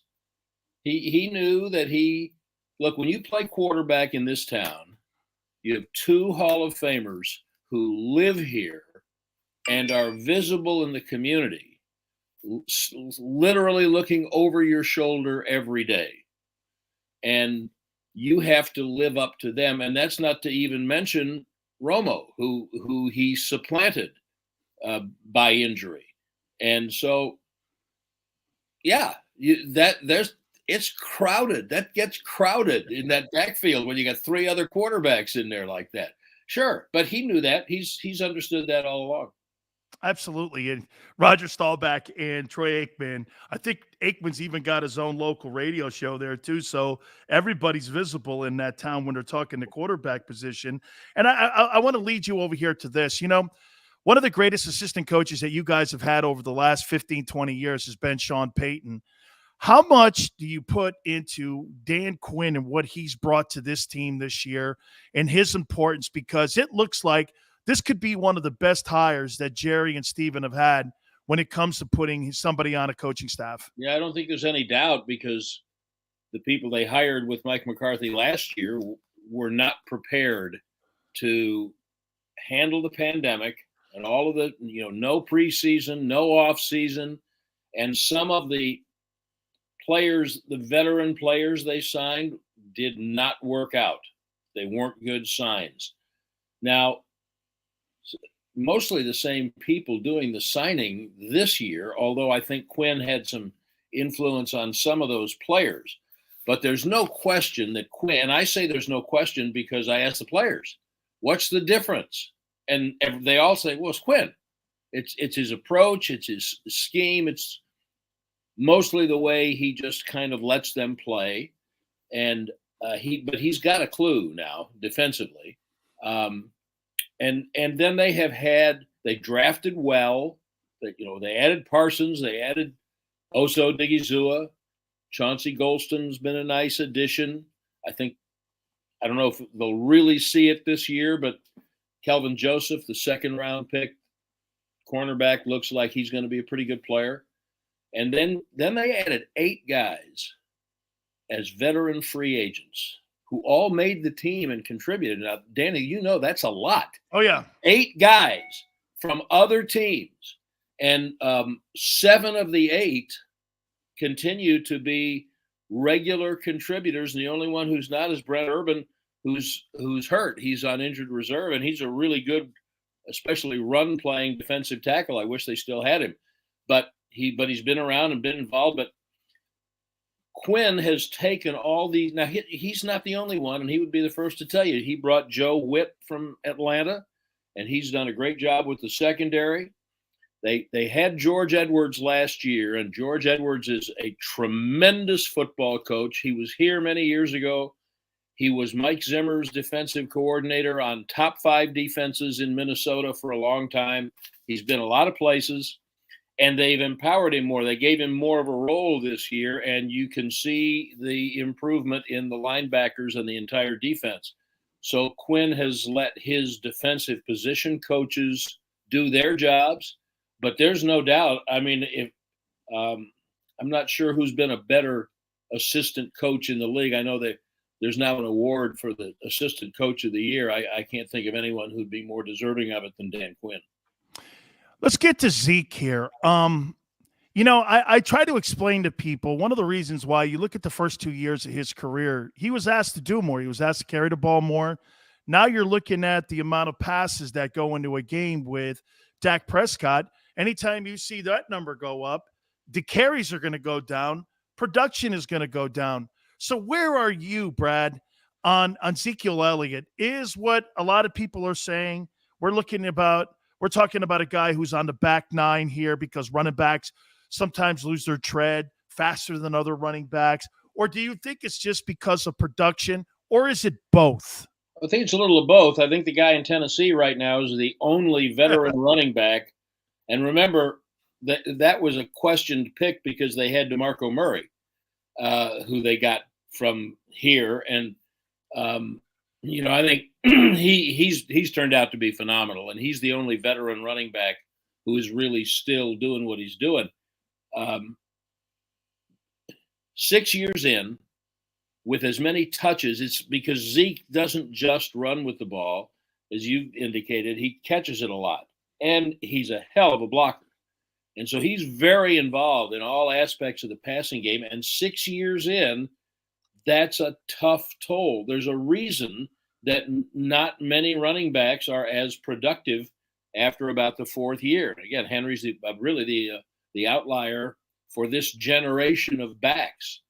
Now, I still think Zeke's a really good player. He has not been healthy. He's had something with his knee. Nobody will say what it is, but he's been wearing a brace since a little bit before mid-season. He certainly does not have the explosion that he did a couple of years ago. And he has shown it a little bit at times this year. And I think that the knee injury has impacted him. I think all of the run blocking has not been exactly what they would like it to be all the time. And they've had people in and out of the offensive line, but every team has that usually. I think the numbers say to you that he is not as explosive as he was. But he's still a really good player. He's a really good football player. He's a valuable piece to the puzzle.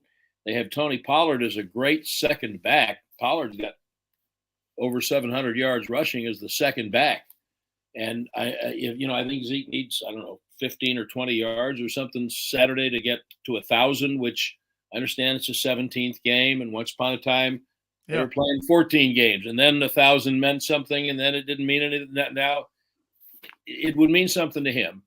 And he's still a really good player. You just are unfair if you judge him by 2018 standards. Very few running backs can hold up the same for 6 years. Doesn't mean he can't play.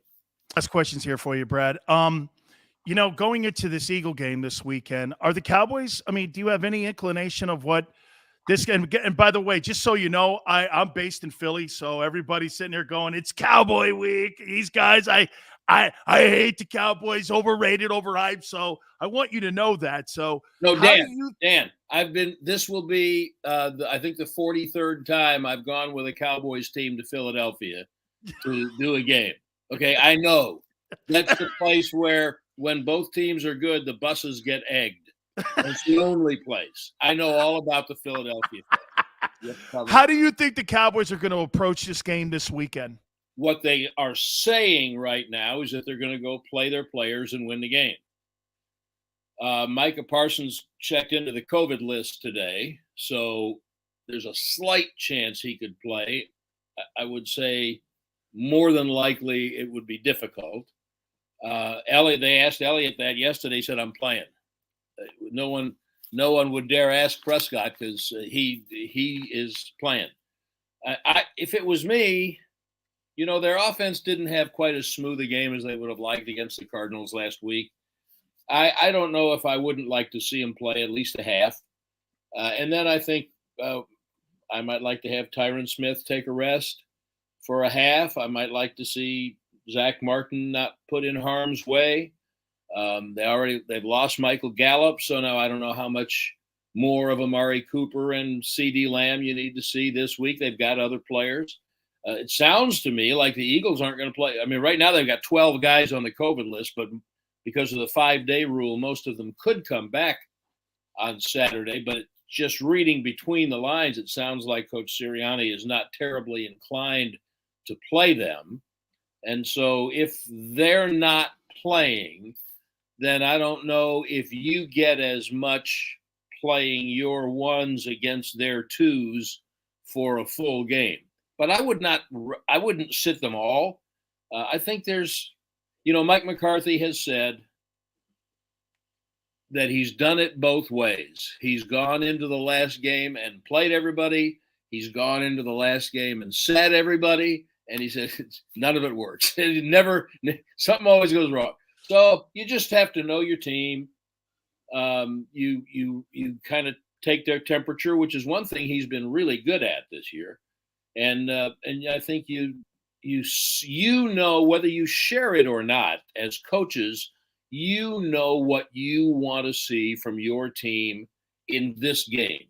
That they don't have to make it to play to get into the playoffs. Now they do have the slight disadvantage that they're playing the night before everybody else, and so the teams, you would hate to kind of go out there like a bunch of slappies, lose the game, and then all of a sudden the Rams lose and Tampa loses, and if you'd won, you'd have had the second seed, something like that. But you can't control that. So you have to decide what's best for your team. And my guess is that for at least a big chunk of the game, we'll see their team. Finally here, Micah Parsons, do you think he is the most impactful defensive player that the Cowboys have had since Haley? Oh, since Haley? Yeah. Oh, yeah. Oh, sure, for sure. They've rarely had, if ever, a guy like him. I get into it with I know they wanted a corner, and they would have taken either Surtain or Horn, even though they had Parsons rated above them because they needed a corner. The guy has done. I happened to see him. I did the Cotton Bowl that they played in Memphis 2 years ago, and I watched a bunch of their tape before that. So I'd seen him playing football, and the guy's just different. And now some of the people who didn't want to draft him at all, now they want to make him a full-time defensive end. Right. And I'm saying, why would you do that? Why would you tie one hand? The guy's got 12 sacks or whatever he's got, rushing from everywhere. And his greatest contributions, I think, are being a ball hawk and a spy and going from sideline to sideline and making plays all over the field. So, Haley changed their team when he came in training camp in 92. They were good. They had been a playoff team the year before, but they didn't have a dynamic pass rusher like Charles. And that wasn't even the best of Charles. Yeah. The 2 or 3 years he played here, he started to have some serious back issues. But when they got him, it just changed the way offenses play. You now had to totally account for him. The thing that's been fun to watch just as a football fan is, DeMarcus Lawrence is a pretty good player. Randy Gregory's a pretty good player. Trayvon Diggs has had a decent year. They've gotten a lot more than anybody knew was in Jaron Kearse at safety. He's probably given them the best safety play they've had since Darren Woodson was playing. And so now here's Parsons, who's I don't mind if he rests this week, but I'm disappointed to just miss an opportunity to see him play if he doesn't come back from the COVID list. And he just does so many things in rushing the passer and in covering the field that I think it's very hard not to agree with your statement that he's the most impactful defensive player that they've had since Charles. I tweeted a couple of weeks ago that we might be we may be looking at the most dynamic Dallas defense since the late 70s. Doomsday. Not the best necessarily, because this team is still very young on defense and finding itself. But that team in the 70s. As good as Doomsday? I didn't say that. I said dynamic. Okay. By dynamic, I mean game wreckers, game changers, players who disrupt.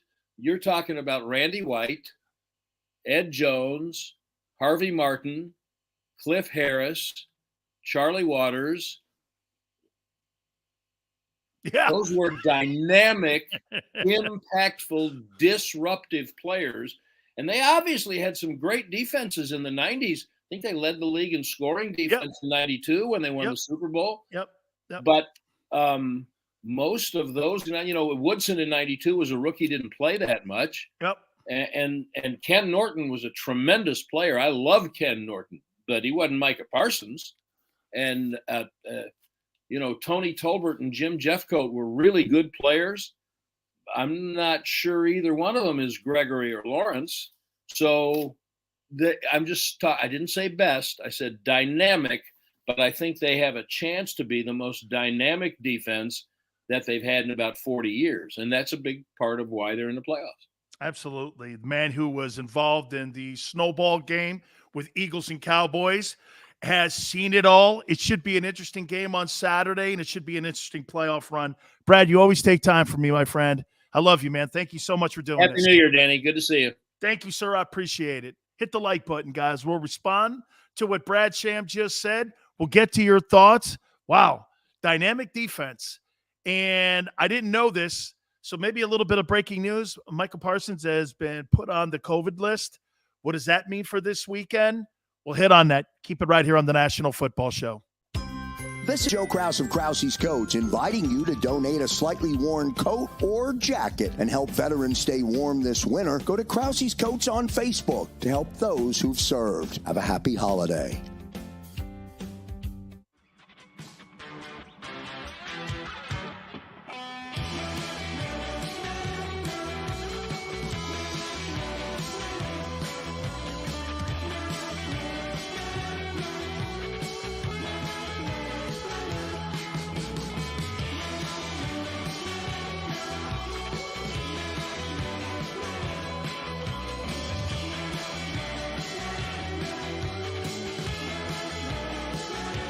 At Stateside Vodka, every new customer gets the world's best rocks glass, free. What's that? A rocks glass? You're telling me that bottle is cut in half? You could say that. Holy shit. And you're telling me I can get one of these glasses for free? That's right. One free rocks glass per customer with each first-time purchase of Stateside Vodka. So good, it just disappears. The city of Philadelphia sparkles during the Christmas holiday season with an array of colorful light displays and illuminated Christmas trees, donated or installed for free by the talented electricians of IBEW Local 98. To learn more about who we are, what we do, and career opportunities at IBEW Local 98, visit us at www.ibew98.org.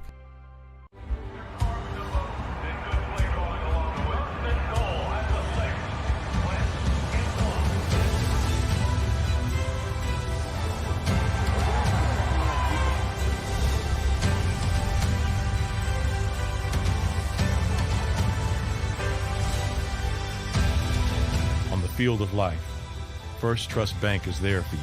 Champions on three. 1, 2, 3. Because Philadelphia dreams deserve a Philadelphia bank. As a hardworking American, you've never experienced how tough life can be until now. A catastrophic injury while working on the job. A personal injury from someone else's negligence. Turned away by other law firms in the region who didn't bother to learn your story. It's time to meet the Fritz & Bianculli Law Firm and managing partner Brian Fritz. Badly injured? Call the Fritz & Bianculli Law Firm. Find out why they say, we got this. Go for the midnight dares. Go for the game. Go for the hits. Go for the fans. Go for the win. Go to Ocean Casino Resort. Book your trip at theoceanac.com.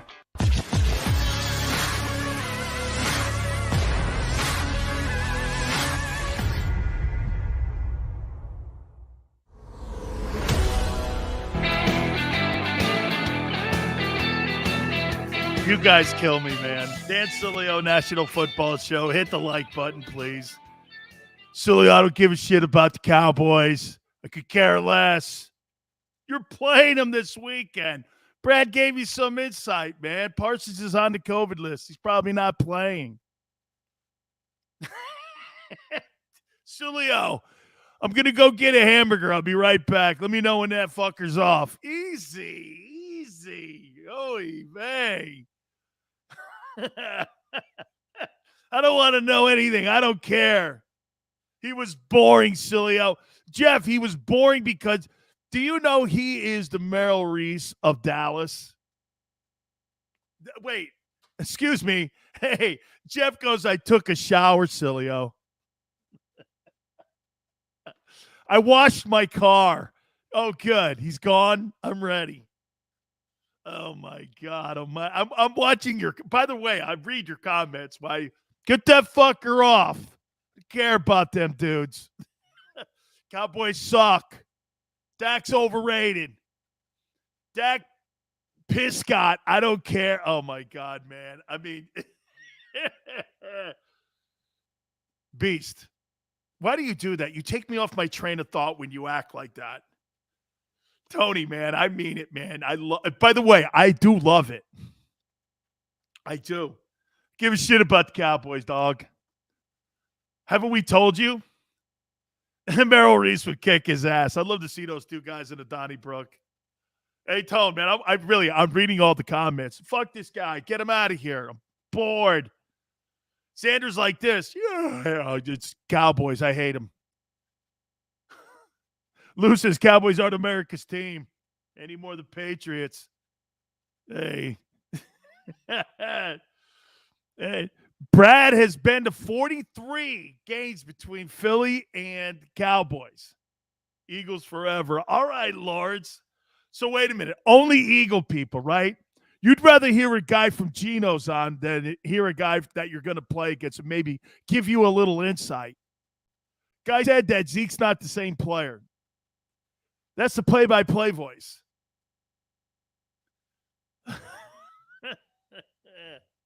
I'm reading the comments, man. Hey, Eric, man. Classic stuff, man. You guys, it's awesome. Though I can't tell you how many, because hey, Brad texts me. He goes, Eagle fans, man, I was reading some of the comments, man. Jesus criminy. I'm like, hey, they're kicking my ass. Get them out of here. Zeke's done. Hey, Tony, thank you, man. I can't tell you how Xander and I appreciate you guys coming aboard our show like that, man. We thank you very much. By the way, it's not just my show. It's Xander's show, too. Okay? Honestly, we're a team here with this thing. We make this bad puppy roll, baby. Ain't just big sales. I learned that a long time ago. I used to think it was just all me until I went to a market that I failed, like in Miami and San Diego stopped too.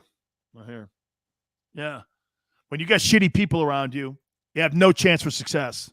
That's really in anything in life, right? Jeff, thank you, brother. Give Xander some love there. Xander, put that up. Thank you, Xander. I want that. Team Sill. Maybe that's a better one there, Xander. Team Sill. I like that. Maybe that's a little bit better, okay? Oh, hey, by the way, just so you know, Xander says you spelled his name wrong. You don't get love for that. True Philly form. Spelled the name. Hey, by the way, one of the guys from Philly, I spelled Peyton Manning's name wrong. I put it with an A in it instead of an E. Sills, love you. But come on. That's number 3. I was like, wait a minute. Merrill Lynch and Rasul Robinson. Now, Peyton Manning spelled with an A. You guys are like elephants. You don't forget shit. You guys don't forget anything. 6'9" goes, Xander who?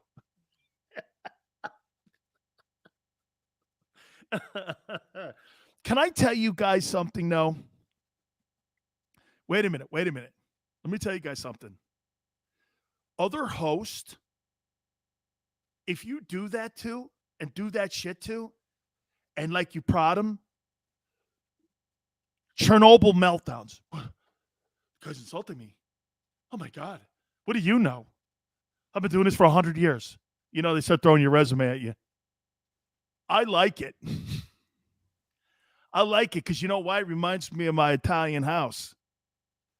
Nobody was blowing their horn in my house. Everybody got read the riot act. And if you start blowing your horn and you started tooting your own shit, hey, what have you ever done? Who are you? Oh, that's right. Big hero. I got a picture of me that was on every publication when I sacked the quarterback in the Fiesta Bowl. My grandfather used to run around the house going like this because I had my hands up after I had a sack. My grandfather used to go,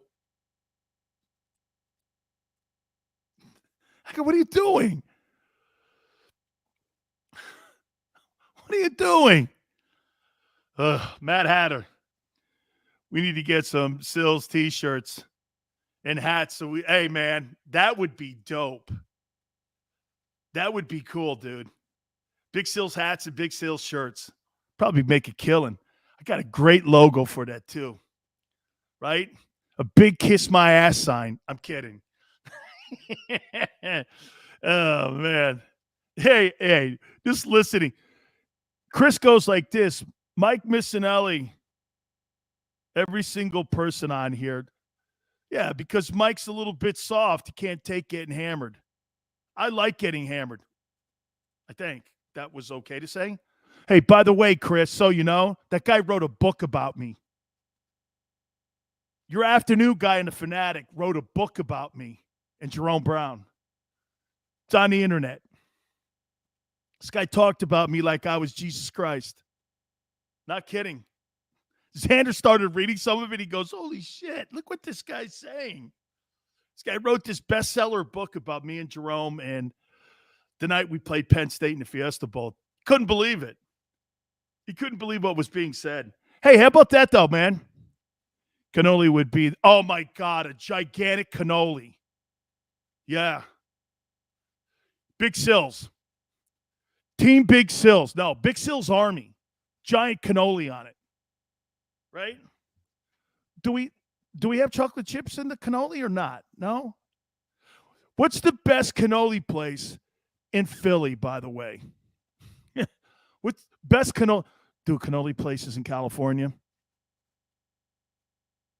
They ain't out here. Holy cow, when you want a good cannoli, no way. Pizza's average, too. Yeah, pizza's average. The Scungio, it's nowhere to be seen. I have to order it on the internet to get Scungio here. I don't know what the hell we eat back east, especially in South Philly. You have no idea.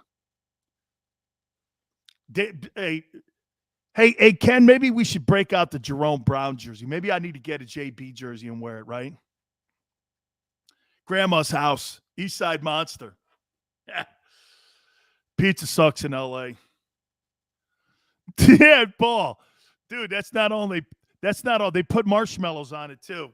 You know what I mean? They put cream puffs and marshmallows on their pizza in L.A.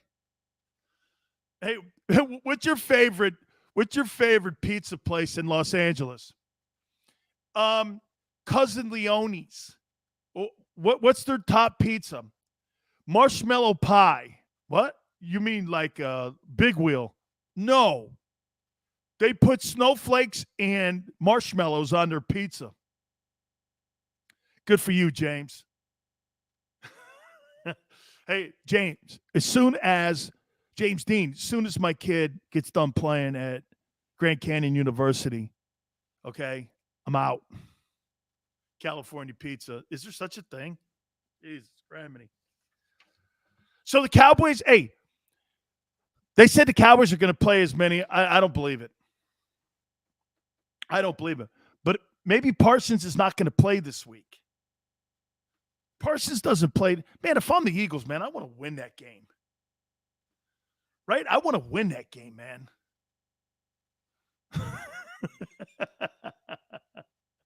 Yeah.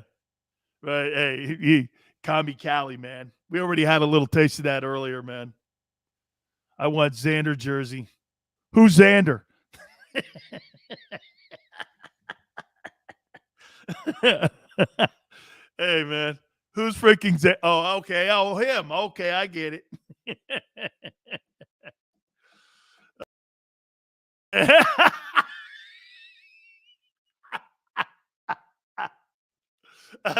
Hey, I promise we're going to get somebody from Philly tomorrow.